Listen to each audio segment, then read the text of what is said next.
Hi team, it is Melissa from Melissa vs. Fibromyalgia here, and we are in part 6 of the Fibromyalgia Framework. It is unbelievable. This is the physical copy of the Fibromyalgia Framework. So what it is basically a series that I have written. Each of the parts are coming out on my blog, one post at a time, and prior to coming out on my blog, they're coming out to my newsletter list. And the people on the newsletter list are getting the free templates included as well. And when it has finished coming out, I'll keep it linked on my blog on the page, the Fibromyalgia Framework page, and I'll link that below.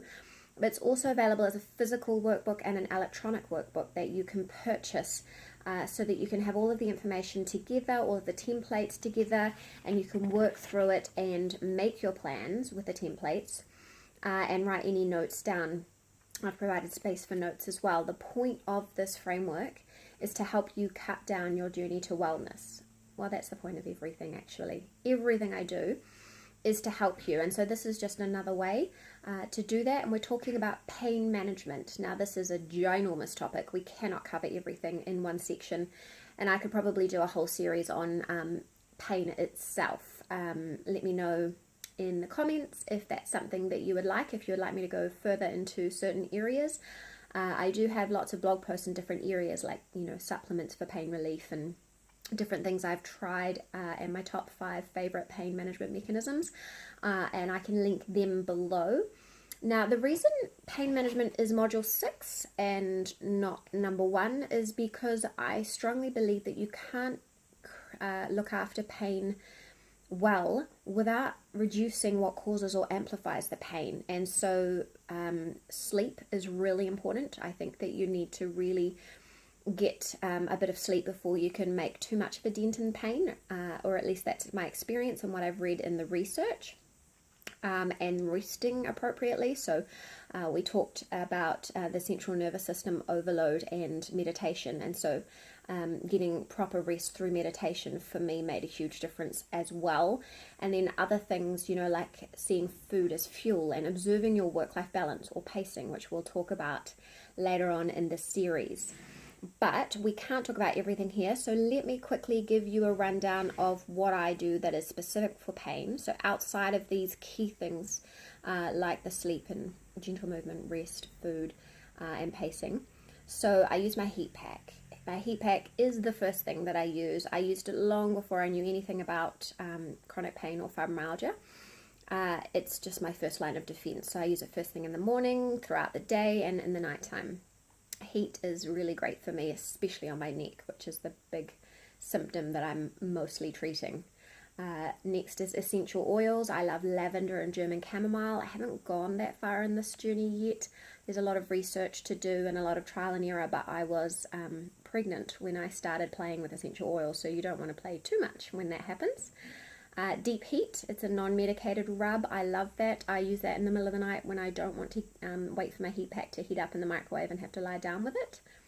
A hot bath, again, it's all heat, isn't it, at first. So my first lines of defense are these.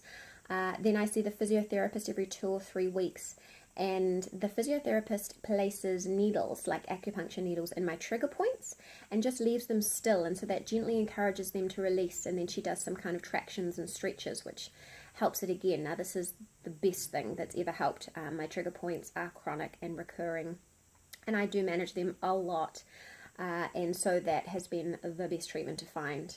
Following on from that is the Theracane trigger point massager, so that's for self-trigger point release.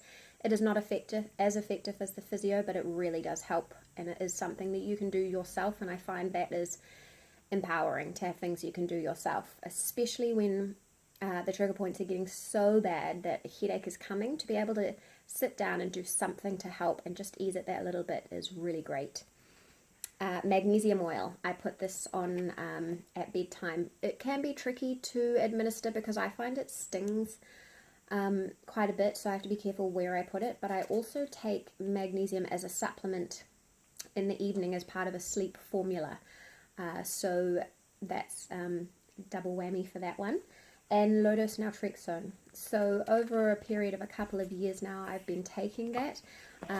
Low-dose naltrexone is a whole other subject in itself because it's a medicine, so you need to do a lot of research and look at how it's worked for other people as well as anything else like that. It has the lowest side effect profile of any medicine I've ever seen to do with fibromyalgia. I was more willing to try low-dose naltrexone than any other medicine, and I'm so glad that I tried it first. The thing that it helped most was that I started sleeping in more than 1 hour blocks, and that has been the key. Sleep makes everything better. I notice on the nights where I can cobble together several hours of sleep, even with the baby, I feel much, much better the next day than days where it's super, super interrupted or I don't have very much. So I guess it all ties together. You can't keep things separate. Pain management is related to sleep and vice versa. Anyway, MSM, which is a natural supplement, I found that to be quite helpful.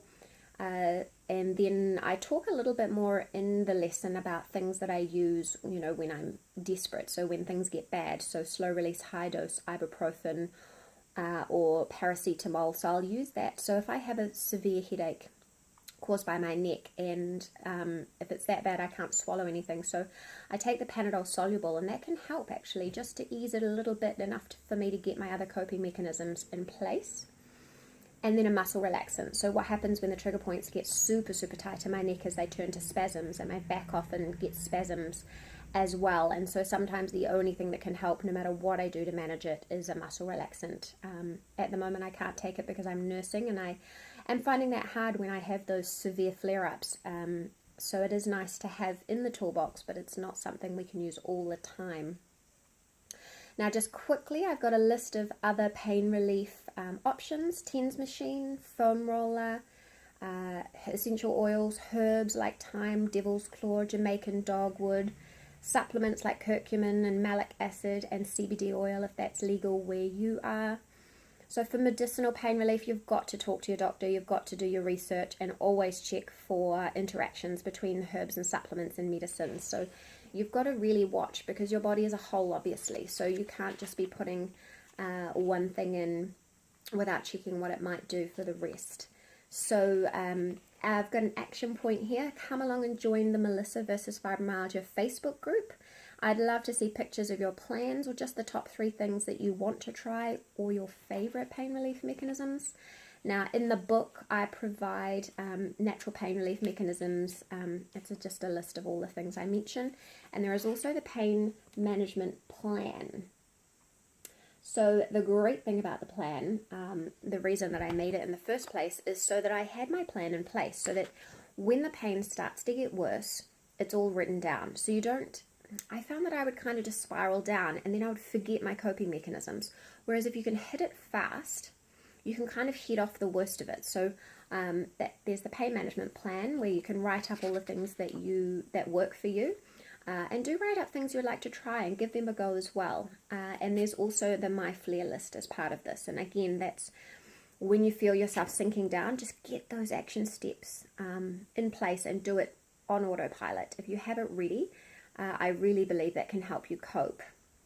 So some of the questions I have this week is there one section of the lifestyle focused pain management mechanisms to work through? So that's working on sleep or pacing, or seeing your food as fuel, those big things. If there's one of those you want to work on, let me know in the comments, or come to the Melissa vs. Fibromyalgia Facebook group and let me know. I've got a ton of resources on my blog, melissavsfibromyalgia.com, so come and have a look through. On the resource page is basically an archive going through 200 posts. I've written 200 posts about this, about fibromyalgia and fighting it. So do come along and have a look. Do come and chat to us in the group. Give me any comments below about any of these things. Let me know if there's areas you want me to go further into. And if you like learning about fighting fibromyalgia and managing chronic pain and fatigue, like, subscribe, do all these things to get in contact, because this is why I do what I do. I want to help. And if you want to work in a little bit more depth, I have a special package, so you can get an electronic copy of the framework. in addition to 8 sessions with me, so we can have some speed sessions to go through each of the modules so I can help you make your plans, because sometimes it is quite tricky to sit down and make the plan and then enact the plans, and then sometimes you need encouragement to kind of keep going with these things. So that's also an option. I'll leave the links to these things below.